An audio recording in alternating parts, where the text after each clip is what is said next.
But men's mental health is, honestly, it's a thing that most of us as men avoid talking about until well in our 30s.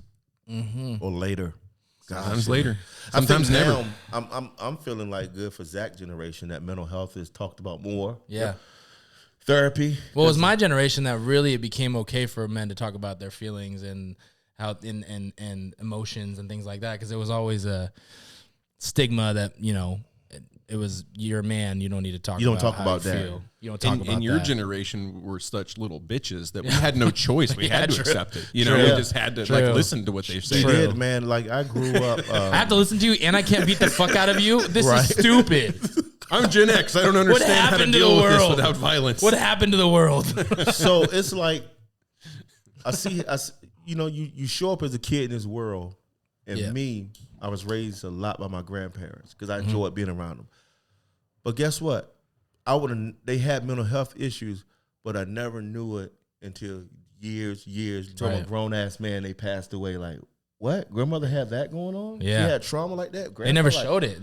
No, they didn't. And then let alone talk about it. Suppressed. And my mom, I remember my mom opened up about being depressed. Right. I remember as a kid looking back like, damn, you were like, she slept a lot.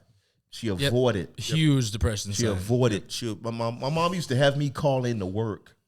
I'm like 10 years old, telling them, calling the job like, my mom not feeling good again. Oh, I thought you said you were working at 10. My mom used to have me 10 years old. Yeah, my mom was batshit crazy. I was working at 10. Yeah, exactly. She was just my mom was sleeping, and I had to call into work, take care of her when I was 10. My mom used to have me call in to work for her. Jesus. So for you, damn, your first experience with mental health in any way came from the family. If my mom looked back and saw a shift in me when my dad died. Right. When you were a kid, did you ever notice any of this stuff in your mom, or you bought the line that she was fine? I didn't know. I just know my mom was always good to me. She never fell off. She was always good. But when she looking back, I was like, oh, you were depressed. You were like, yeah, I slept a lot. I avoided life and just wanted to, you know. And now, have you ever had anything on your end? Have you ever felt that as like a long-term thing, more than like temporary depression? Have you ever felt that as like a thing that comes back or not?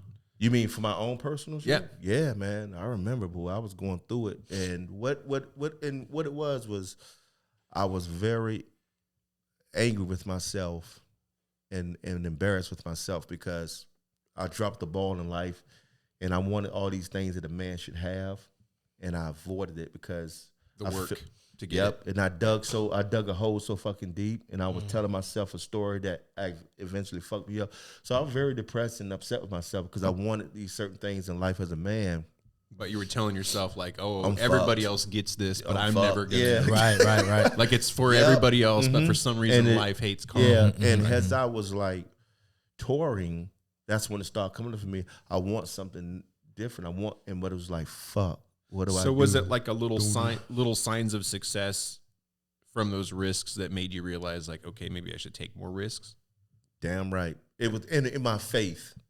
Right. My faith. Let go, let God. Once I let go, it was like I truly got to stop. I got to fucking stop and figure it out.